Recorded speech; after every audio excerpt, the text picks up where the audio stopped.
Assalamualaikum everyone. Today's episode is a revised excerpt of a past upload on mechanical waves, such as standing waves on a taut cable fixed at both ends. We will analyze a problem to illustrate how the wavelength and frequency of a standing wave in a taut cable is computed, as well as the linear density of the cable. So just hang on, watch and learn.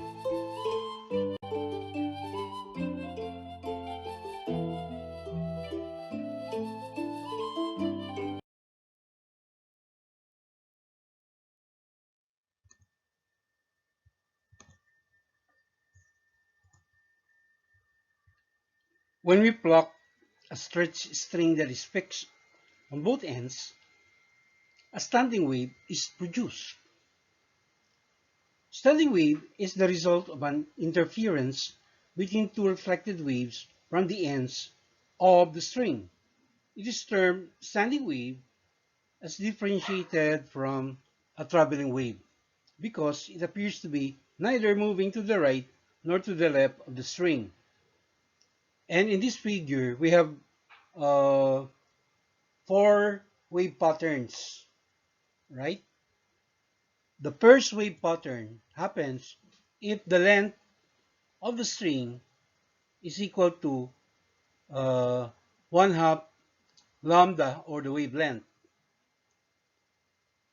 Okay, the second pattern occurs when the length L of the string is equal to 2/2 lambda, right?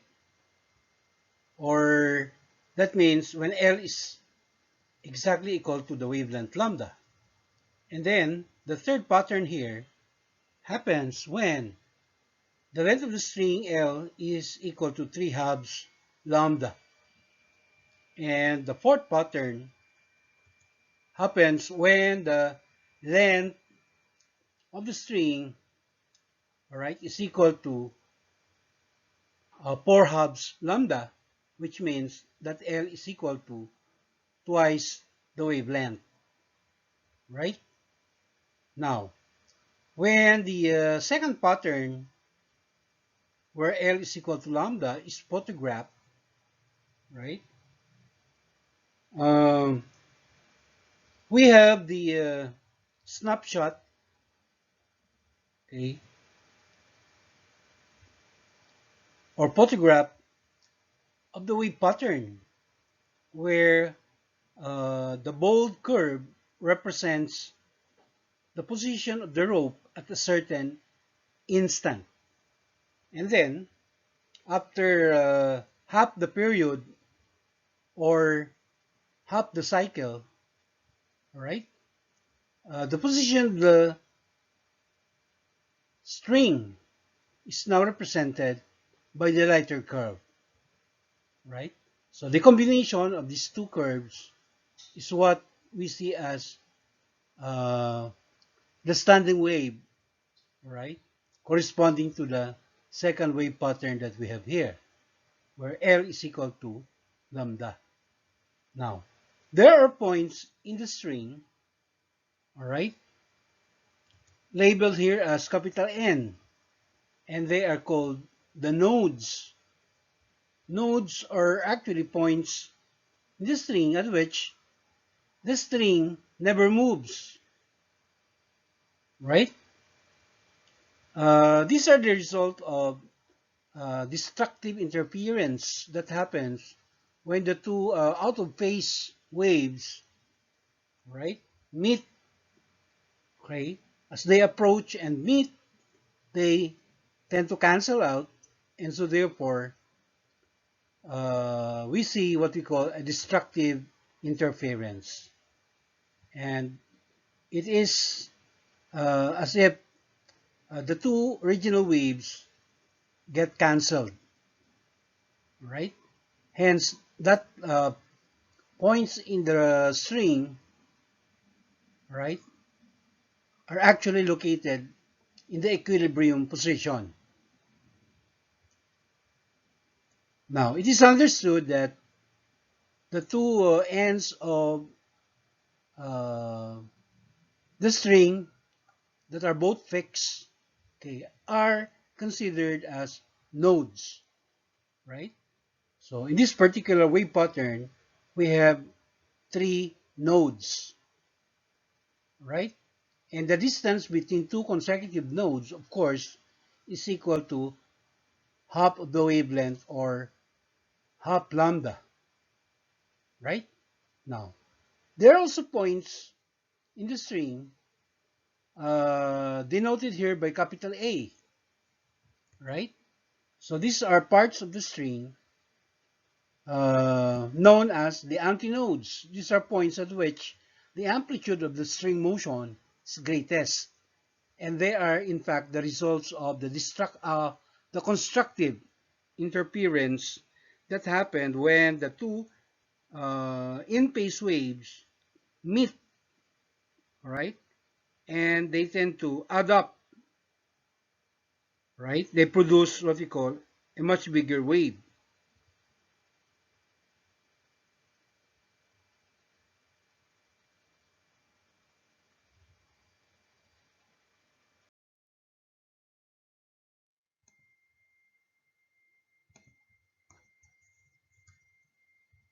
So this is now the question.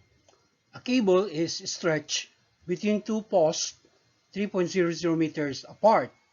The speed of the waves on this cable is 96.0 meters per second, and the tension in the cable is 175 newtons. If a standing wave on this cable has 5 antinodes, what are letter A, the wavelength of the standing wave, letter B, the frequency of the standing wave, and letter C, the linear mass density of the cable?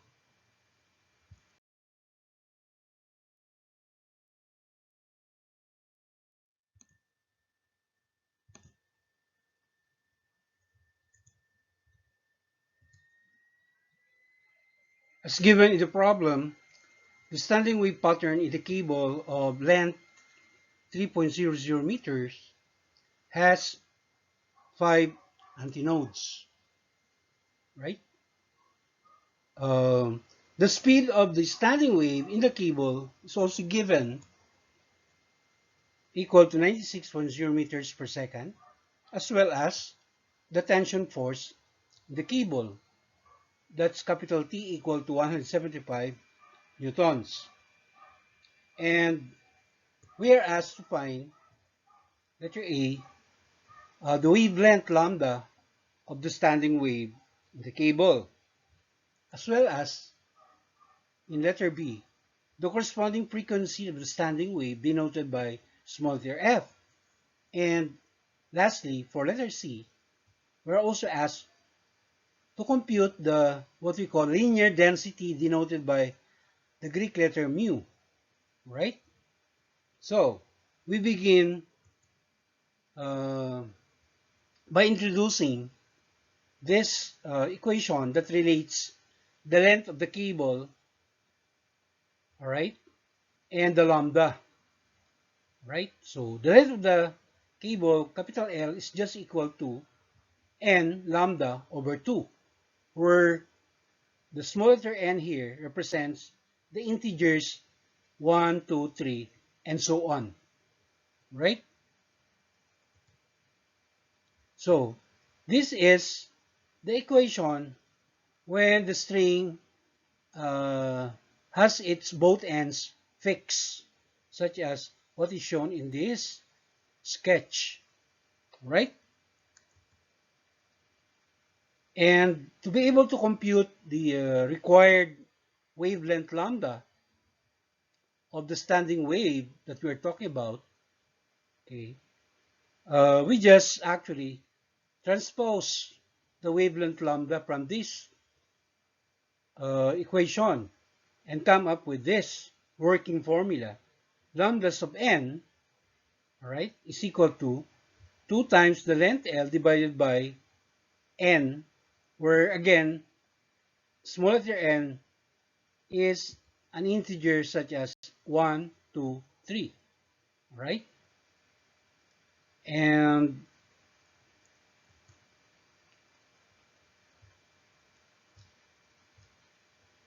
substituting the given data, where uh, the length of the cable is given as 3.00 meters.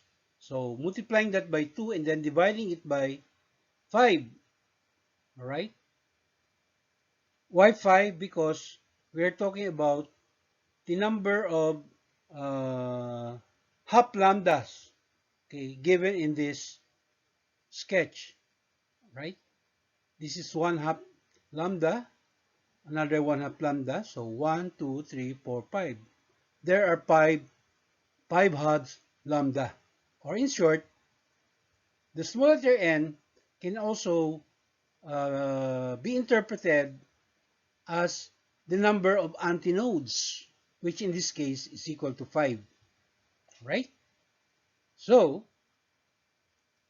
that means the corresponding wavelength lambda sub n for this uh, wave or standing wave is equal to 1.20 meters in three significant figures, right?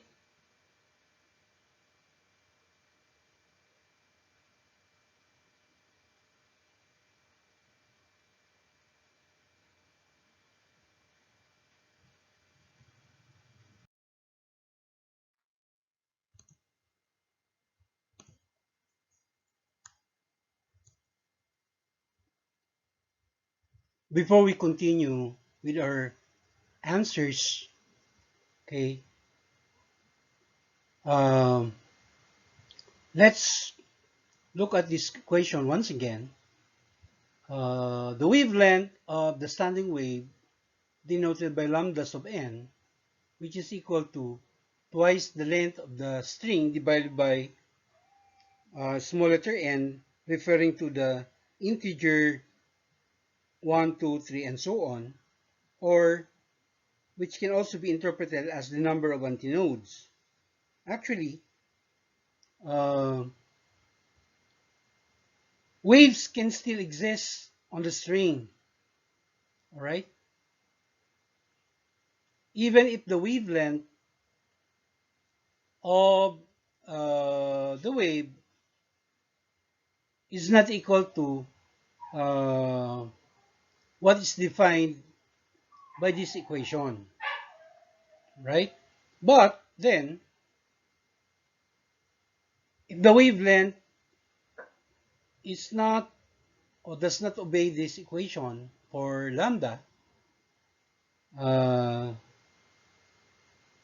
we say that there cannot be a steady wave pattern with nodes and antinodes, and that the total wave cannot be considered a standing wave, right? So this is the case when the ends of the string are both fixed, right? So this particular wavelength lambda sub n also has a corresponding frequency f sub n, right? Equal to small n times the speed of the standing wave divided by twice the length of the string. And in question letter B, that is what is being asked, right? What is the corresponding frequency of the standing wave that we obtained in letter A, right? So solving for f sub n, we just substitute. There are 5 antinodes, so 5 times the speed of the standing wave on the cable given as 96.0 meter per second, and then divide them by twice the length, all right, or 2 times 3.00 meters. So doing our math, we will get the corresponding frequency of the standing wave f sub n equals 80.0 hertz, also in three significant figures, right? Before we proceed in determining the linear density of the cable, let's first compute the value of f sub 1. We call this the fundamental frequency, right? And it is just equal to the frequency that we obtained here in letter B, all right, divided by the number of antinodes, which is 5. That is 80.0 hertz divided by 5. That gives us 16.0 hertz, also in 3 significant figures.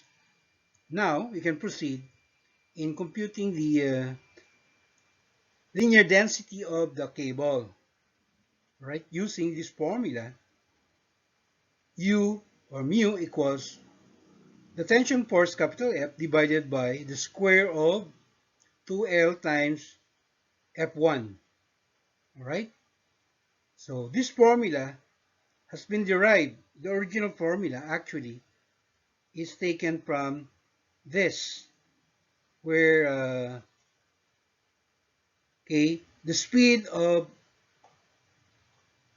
the wave in a material medium such as the string is just equal to the square root of the tension force, that's denoted by capital F, square root of the tension force F divided by the linear density of the string material, right? And then, using the, what we call, the equation for the speed B from this equation, all right? Combining this and what we have here, all right, we'll come up with the formula for the fundamental frequency f sub 1 equal to 1 divided by twice the length, right? And then that will be multiplied with the square root of f over mu. So this is the result of substituting the speed v here by this equation. V equals square root of f over u. When substituted here, this is what we will get. And since what we are looking for is the linear density mu, all right, we just derive the formula, isolate mu, and come up with this one, the working formula for computing the linear density of the cable. That is equal to tension force F, right, and divided by the square of twice the length multiplied by the fundamental frequency f sub 1. So when you plug in the given data, right, mu is equal to 175 newtons, right, divided by the square of 2L, or 4 times the square of 3.00 meter gives us 9.00 meters squared, all right? And then the square also of the fundamental frequency, 16.0 hertz, which is 256 hertz, also expressed as 256 per second squared, right? Because we already get the square value of 16.0 hertz. That is 256 hertz squared, or 256 per second squared. So when you do our math, okay, we finally get the value of the linear density U of the cable equal to 0.0190 kilogram per meter. That is the unit of the linear density in the SI system, right? So our answer for the linear density also has 3 significant figures. Okay, so we are done. Until the next episode, mabuhay, Masya Allah.